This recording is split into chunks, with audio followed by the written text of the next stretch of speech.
I'd like to say happy Veterans Day, and before we get into all the football, my friends back in Florida at the MacDill Air Force Center, happy Veterans Day, and much love to all you guys. Thank you for keeping us safe. I'll be happy to answer any questions I can. John, you guys are among the best in the NFL in pretty much every statistical category in the third quarter this year. Everything is up scoring-wise, point differential, time of possession. Last year that wasn't the case. It was the opposite, actually. Two questions. Did you guys make that a point of emphasis this year to try to own those third quarters a little bit more? And can you put your finger on what exactly you guys are doing to make those adjustments to do exactly that? Well, it's always emphasized the first 5 to 7 minutes of each half to start the game and start the third quarter is always emphasized. It's a credit to the quarterback, number one. When you're moving the ball and scoring points, you always start with the quarterback. He's playing great. He's not playing good. He's really playing great for us. I think we have a better supporting cast this year. Not even close, to be honest with you. These guys are really in it. They're on it.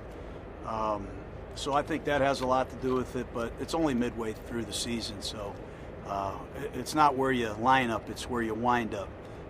Vinny, you know that. John, you guys have gone up against a lot of elite pass rushers this season, but would you say that Bradley Chubb is one of the more underrated pass rushers in the league? I don't rate them. I don't know where they all rank. I could care less about how they rank. They're all good to me. But we got a lot of respect for Chubb, and Tachu's given us problems in the past. It's a credit to this coach, Fangio. He's one of the best. You don't really know who's coming in Denver. So you got to really be on your game. They've played and they've been in serious battles every week without their quarterback, without Von Miller, without some key players. So to answer your question, Chubb's good, yes.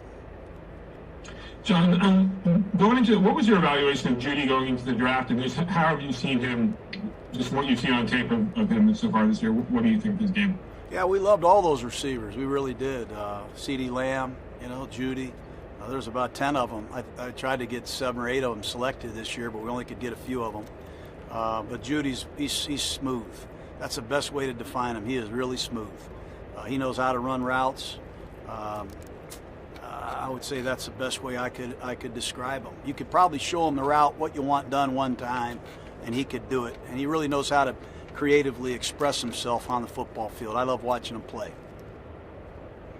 Yeah, John, I don't know that we ever saw Gabe Jackson at his best last year after he got hurt against the Rams in that training camp scrimmage. The year before, I think he had an elbow issue or something like. Are you seeing the very best of him now that you've seen since you got here? Yeah, I mean, he dislocated his elbow, I think, our first year here, and then last year he dislocated his kneecap in training camp and never was healthy. But this man is, if he's not the best right guard in football, show me the man. I wouldn't trade Gabe for nothing. We think Rodney Hudson and Denzel, the inside guys, are playing great. Obviously, we hope one day to have Trent and Colton back on the field, but in the time being, that's the strength of this offense, the quarterback and the interior linemen. And, boy, they make the guys next to them play better. They really set the standard here. They know how to prepare. They know how to compete. And I'm just proud of Gabe and really happy he's healthy. Hey, Coach, Kwiatkoski seems like he's been a real difference maker whenever he's been on the field for you guys. Has he been everything you guys expected when you signed him, and what's it just been like working with him, getting to know him these last couple months? Yeah, he's really important to us. I think the more he's been around, the more communicative he has become. He's not really a loud, screaming, yeller type, but we need our middle linebacker to give reminders and checks and alerts. And I think the more that he's played, the more that's coming out of him. His leadership, his playmaking, his intensity, those are things that we feed off of, and we need a lot more from him down the stretch, that's for sure. Hey, John, what's been your assessment of your overall special teams play halfway through the season? Well, I think we've only punted 15 times, but when we punt the ball, we punt it well. Cole is a great punter, and he's an excellent holder. We have a very good long snapper. Carlson has been money. He's been lights out. He's kicked the ball extremely well, and he's kicked off better than last year. I wouldn't really want to trade any of those guys. They're really good players, and I think our return game I think we can make a big return here or there to help us out. I thought Jalen broke one last week, set us up with good field position, but I'm proud of our guys. Kyle Wilbur made the play of the game last week. We had no business getting that ball back. He found a way to get it. And our captain, Kyle Wilbur, it really sets the stage here as well. John, probably no big surprise that your fullback was out there trying to practice today. Just wanted to see if there was an update on him for Sunday, and also Damon Arnett, if he's closing in on a return. You know, Alec Ingold, the Raider fans he's going to be one of their favorites. When they see him play live and when they meet him, he's like Van Egan and Marv Hubbard. He's like the old guys. He's like the throwback guys. He will not come off the field. He insists on playing, and he's been cleared to play, and he did practice today, and I'd be shocked if he's not ready to play great on Sunday. And Arnett did practice today. He's been out a long time. No guarantee he'll play or start or be a factor in the game yet. He's got to determine that himself and show us tomorrow and Friday. Let's do two more, Amber, then Chris. Hi, Coach. 4-1 on the road this season, yet 1-2 at home. What do you make of that home record at this point in the season, if anything? Well, it's disappointing. You know, it's just really disappointing. We've only got one fan that comes to the game, so we blame Bob Streety, our security man. He's our only fan. So we got to get Bob Streety fired up to make some noise. That's been a real problem. But we love playing in our stadium. We got tremendous respect for who we represent. And it sickens us that we can't play in front of our fans, but we got to do better. And to have a little fun during these tough times, we blame Bob for all of our lapses at home. John, do you look at Denver as one of the great rivals to the Raiders? And do you have any stories with the Broncos that you can share with us? Yeah, I do. I remember when I was just hired to be the coach of the Raiders. They were the two-time defending champs. John Elway was in his heyday, and Mike Shanahan and Terrell Davis, Shannon Sharp. I remember them well. Rod Smith, McCaffrey, a lot of nightmares. It's a great, great organization. The AFC West is a big reason I wanted to come back and coach. It's a division that's been in its entirety for a long time. These are great rivalries. Chargers, Chiefs, Broncos, Raiders, they go way back in time, and this is always a special week for both teams. Great. Thank you, everyone. Thanks, guys. All right, go ahead, Josh. That's today. Derek, the last couple weeks, Ruggs has not gotten the ball maybe as much as you guys would have liked. There were a couple, and you guys came pretty close on down the sideline. But are there ways to get him more involved? Maybe earlier in some shorter stuff just to get him the ball too? Sorry, I thought it cut out. Yes, yeah, absolutely, Josh. We've been trying so many times to hit some big plays, and we've hit a couple, and then we've been like this close on.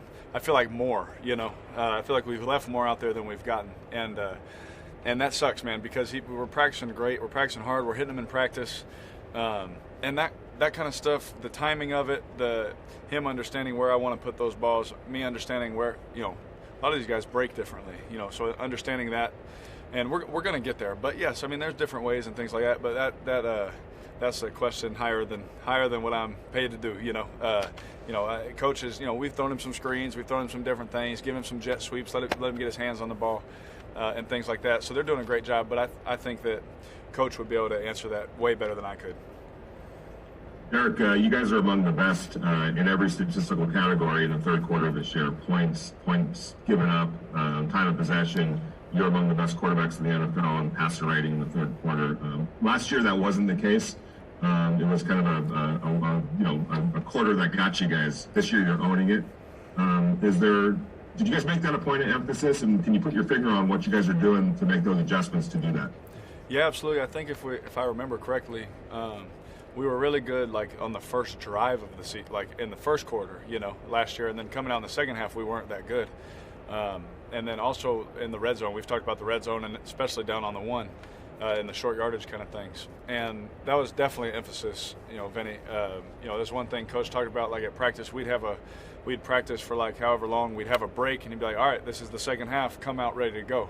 Just like at our little, what do we do, where we dressed up and did a little practice at the stadium. We went in the locker room, came back out, and all right, let's go. So it was definitely a point of emphasis, and things that Coach was putting on our minds. So I'm glad that I didn't know all that, but I'm glad that we're doing better because it was something that Coach was harping on. Hey, Derek, you broke in with Gabe Jackson, and I don't know that we've seen him at his peak the last couple of years because he's been hurt, even though he's gone out there and played.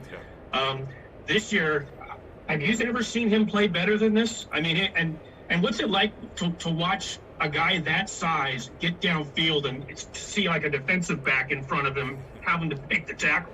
Yeah. Like you said, I came in with Gabe. You know, it was Khalil, myself, Gabe, some other guys too. I can name them all, but you know, we all came in together. And this year, Gabe's played great for us all the time, and especially like you said, the last couple of years he's played hobbled. You know, he's played with one arm, he's played with one leg. You know, he's one of the toughest, grittiest people I've ever been around. And this year he's healthy. You know, this year he's flying around, smacking dudes just like we all knew he could, and things like that. And it's really fun to watch it. He's one guy that I've always thought, you know, amongst our whole offensive line, you know, all the Pro Bowls that I've been around with our O-line, Donald Penn, Kalechi, Rodney, you know, Trent Brown's a Pro Bowler, you know, all these guys. Gabe's the one guy I was like, man, how does he not get in? You know, and he's been hurt, but I feel like this, not that he cares or any of those guys care, but like I feel like, man, if he doesn't make it this year, I don't know what he has to do. You know what I mean? Like, he's definitely a Pro Bowl. He's playing at a high level for us, and he's one of my best friends. You know, we every flight since we got here as Raiders, we sit next to each other. Every single flight, we're right next to each other. We have a lot of good memories, a lot of good laughs, but you know, when we win, those memories and those laughs become a lot more fun. So he's playing great for us, and I really hope he gets the recognition that he really deserves this season. Eric, I know you've previously spoken about your relationship with Von Miller, however, with him being hurt. How would you describe Bradley Chubb's ability to step up in his place, and what kind of threat does he pose to the offense coming into Sunday?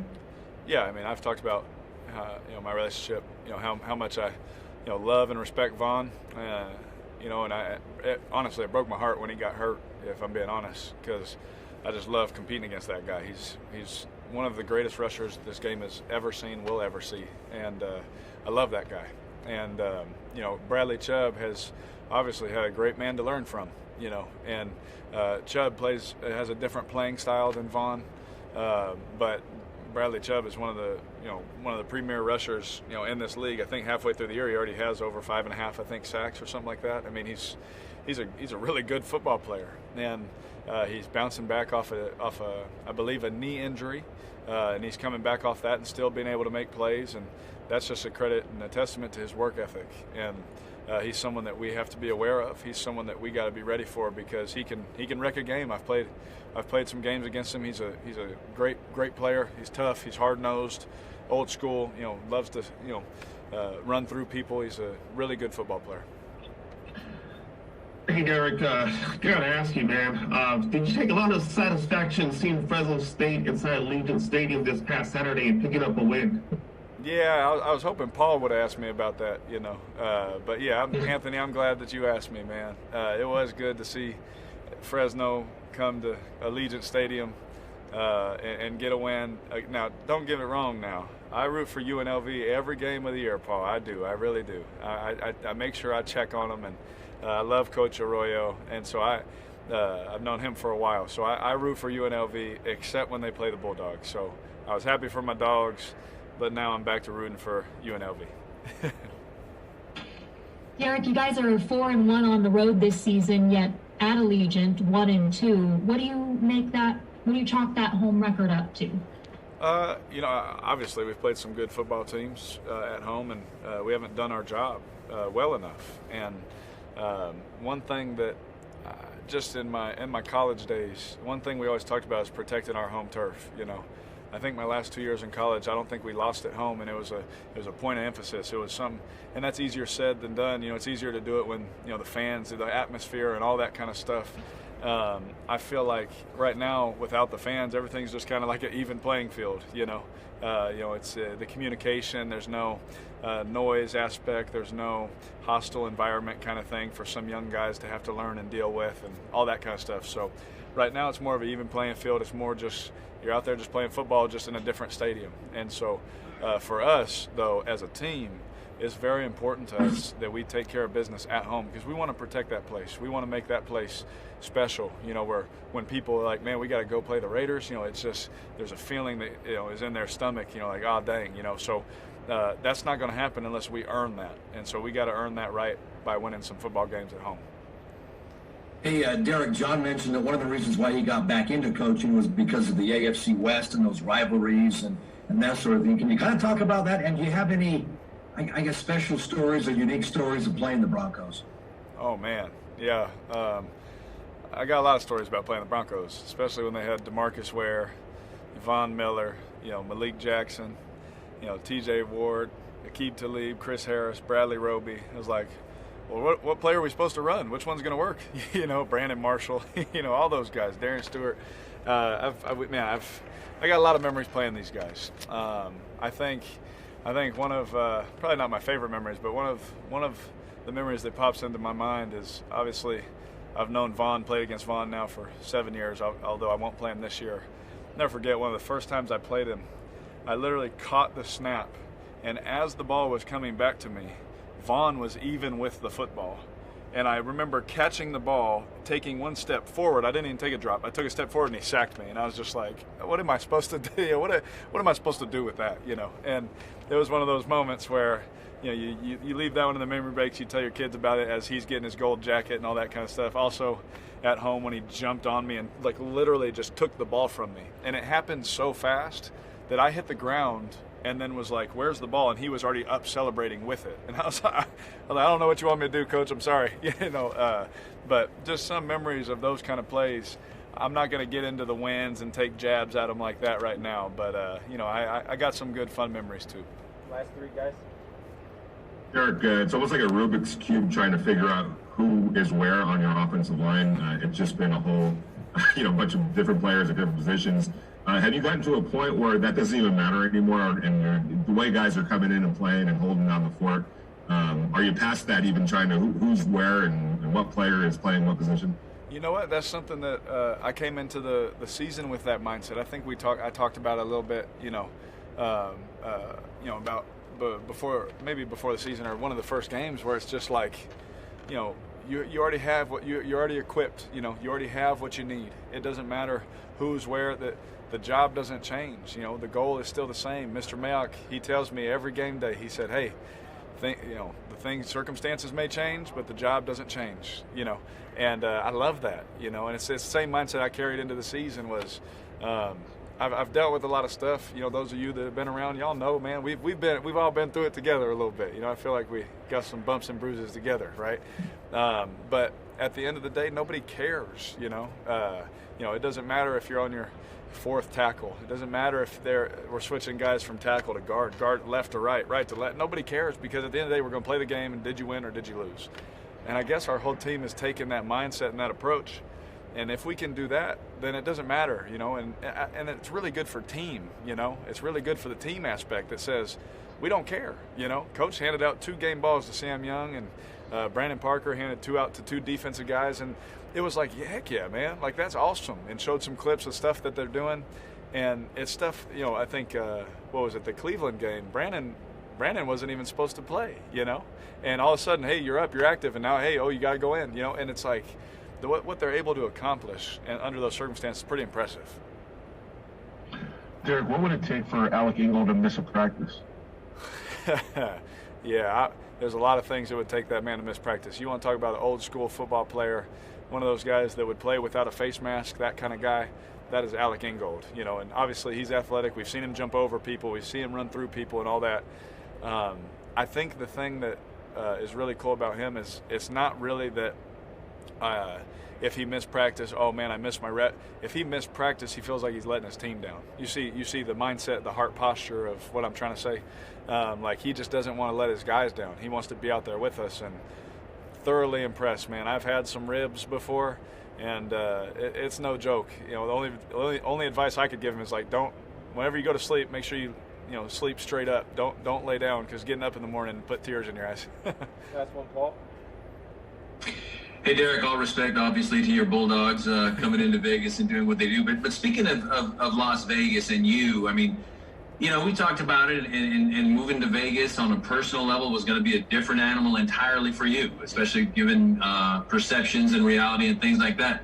How comfortable are you now living in what everybody calls Sin City? Paul, I'll tell you what, I love this place. I love the people. I love, we talked about it too. Like it's such a community. Like everybody knows everybody. Like every business guy I've ever met, like they're like, oh, I know so and so. All the pastors I meet, oh yeah, I know that guy. I know that guy. They all know each other, and it's like this like big connection, like where everyone kind of knows each other, goes to the same events, all this kind of stuff.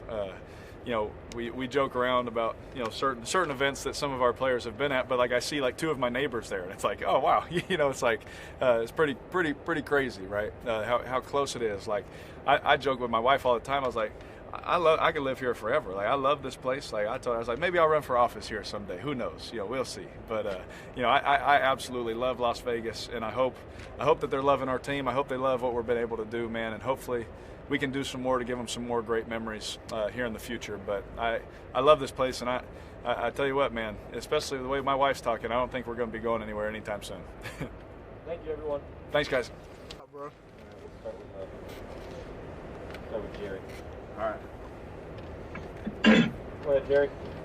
Hey, Gabe, Jerry McDonald. I know you've been really looking forward to this day, getting a chance to talk to us. Just curious, Coach Gruden was talking about a little bit the last 2 years. Last year you had the knee thing, and I don't know if you were ever totally right. The year before it was the elbow. How close are you right now to the peak, the best that you've played in the NFL? Honestly, I can't answer that. I'm not sure. I'm just taking it 1 week at a time and just doing the best I can do. Go ahead, Levi. Gabe, so for the first few years, you were a Pro Bowl alternate a lot of times. You seemed to get a lot of respect around the league. And then, of course, you have a couple of those seasons you were just mentioning where you were struggling with injuries. And now you're healthy again and you're playing the way you were before. Does this feel in any way to you kind of like some vindication for, for all the what have you done for me lately types? Yeah, I guess. I just know it just feels good to me to feel good, for once. You're going to have nips and, bruises and aches here and there, but, it is what it is. But ultimately, just being healthy feel good. Hey, Gabe, Paul Gutierrez here from ESPN. On Devontae's touchdown run, he was untouched going down, and you look at it and you see you and Rodney pulling. How much fun is that as an offensive lineman to pull and look upfield and see nothing but little DBs out in front of you?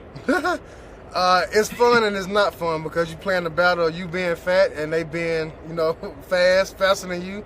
But it was fun to get out there and, show a little speed on the sideline and ultimately, get a touchdown. Gabe, with everything that's happened so far with the health of the offensive line so far this year, are you at a point where you just predict the unpredictable? I guess. Honestly, I know Coach Cable. He does a great job with getting everybody prepared, and it doesn't matter who go in. We all try to be one heartbeat and send the same message out, and that's work hard and compete and finish. Go ahead, Willie. Gabe, when you look at the complexion of the AFC West, I think there's been 5 division games so far. The average margin is 8.8. If you throw out the Chiefs-Broncos game, it drops down to 4. How competitive really is this division year after year, top to bottom, no matter the record? And you just have to be careful of not underestimating anybody. For one, it's always competitive. You're in the same division.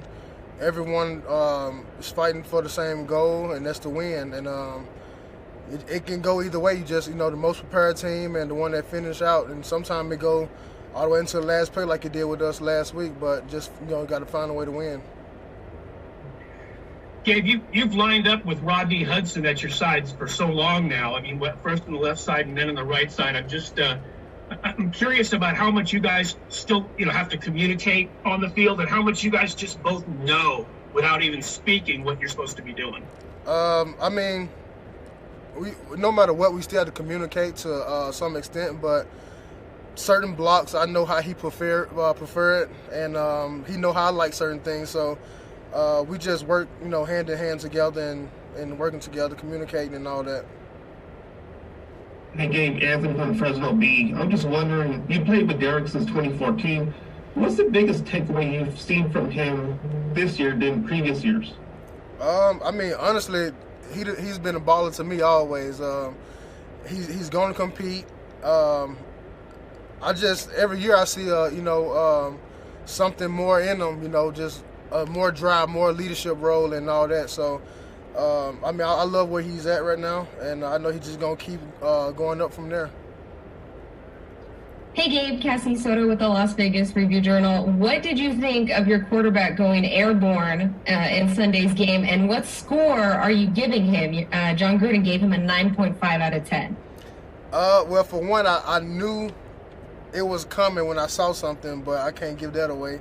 But when I saw it, I'm like, uh-oh, don't get hit. I just didn't, I ain't worried about landing on him. But I'm going to have to give him a 10 on that. I've seen him, do it a couple times, but I'm going to give a 10 on that. I wasn't expecting that first.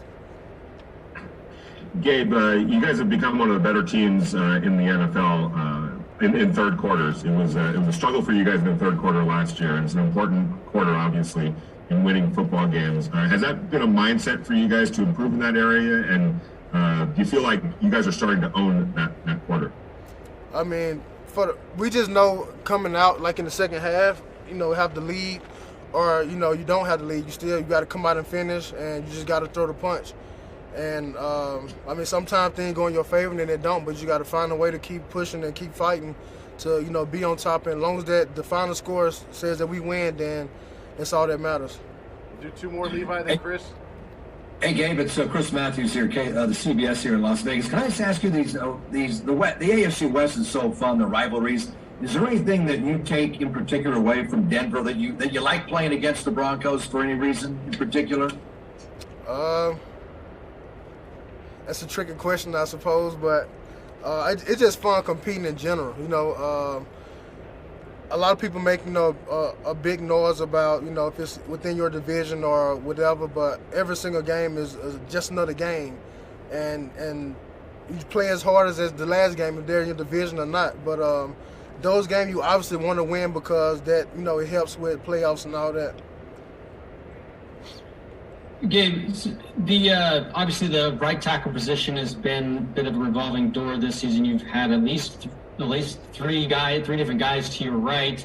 I just was kind of wondering from your perspective what the communication's been like between you and the different right tackles you line up with. How much are they leaning on your veteran experience next to them? I help where I can, but like I said earlier, Coach Cable, he does a great job with making sure everybody's prepared. And, even throughout practice, if I know for sure I'm going to have a different tackle that I'm working with, we try to communicate things together so we'll know what it means when it comes game day. So it's nothing that just, out the picture or out the blue that one of us can't adjust to. Great. Thank you, everyone. Thanks, Gabe. All right. Appreciate it. Go ahead, Ed. Hey, it certainly seems week by week, especially after coming back, the comfort level is there. If you can just talk about when you come in, obviously you didn't want the injury, but how comfortable you might be now compared to when you first got here in the system? Yeah, absolutely. Just that comes with repetition. Obviously a little different off-season program, different camp setup this year. But, as the season's going on, and just the more reps I get, the more comfortable I feel. Still a long way to go, and I just continue to build on that. And Nick, John Gruden was telling us that it's not really your style to be a real outward, in-your-face kind of guy as far as a leader goes, but that it's important for the middle linebacker to do that, and he's seeing growth from you in that area. Is that just with comfort level? Yeah, and just getting comfortable. Just being a Mike linebacker, it's all about communication. Just kind of. For me, just building on that, communicating throughout the games, pre-game, post-game, practices, just kind of being more vocal. Like he said, I've never been like a big rah-rah guy, but it's definitely something you need from a Mike linebacker is just, speaking up and getting calls and, and just as a leader, getting feedback from guys. Nick, the Broncos use their tight end, Nick Novan a lot in the past game. Are you really looking forward to the challenge of trying to neutralize him in the middle of the field in the passing game? Yeah, absolutely. He's a very talented tight end. Does a great job of catching the ball, fighting for yards. Fast guy. I mean, this division means filled with tight ends who can really play. So that's something we're used to. But definitely looking forward to the challenge. Nick, whether it be getting the last stand there against the Chargers, whether it be the game you guys played against Cleveland, I mean, how much can results improve a defense? How much can results can then carry over, no matter what the numbers are on a paper defensively, and how better a defense can become if you're able to get those results in the scoreboard? It's all about the film. I mean, going back, seeing what we did, well, seeing what we did wrong, and improving on that. I mean, at the end of the day, a win is always the most important thing. But no matter a win or loss, I mean, you can take things from the game and improve on them. Do the things you did well and build off those throughout the week and carry those over. So in my opinion, it's all about the film. Coming in and correcting the things and just learning from that, win or loss. Hey, Nick, you mentioned kind of the strange offseason. I mean, there's free agents and guys with new teams all across the league still saying, hey, it's halfway through the year, but it's still been tough to kind of adjust. But it seems like it's gone pretty smoothly for you. What was it about you and coming to the Raiders that you feel like you've been able to fit in so well right away? Just trying to talk to guys in the offseason program, doing the most we could over Zoom, trying to get communication over Zoom, just trying to do our best to translate those Zoom calls in the offseason to on the field, as soon as we got into camp together, and just communicating. In person, taking the things that from the offseason and Zoom that we talked about and really just applying them on the field as soon as possible. Like I said before, I mean, it's definitely a process that's still growing for everyone, but I feel like we've come a long way. Hey, Nick, I know you and David Irving play different positions, but I just want to get your take on him. What are your impressions on David Irving so far? He's been great, coming in, learning things quick, being here every day and really applying the things he's learning on the field when he gets those reps. I'm looking forward to seeing him. One more case. Hey, I know Damon Arnett's back at practice is going to hopefully be joining you guys on the field again soon. What's it like working with him, and what's he been like to be around? He's been great. As a rookie coming in, I mean, sometimes it's tough to learn. I mean, we spoke about the off-season program. For rookies, I'm sure that was hard, but he's been great. Eager to learn things. Same thing, applying those on the field. Having him back is big for us. All right, thank you, everyone.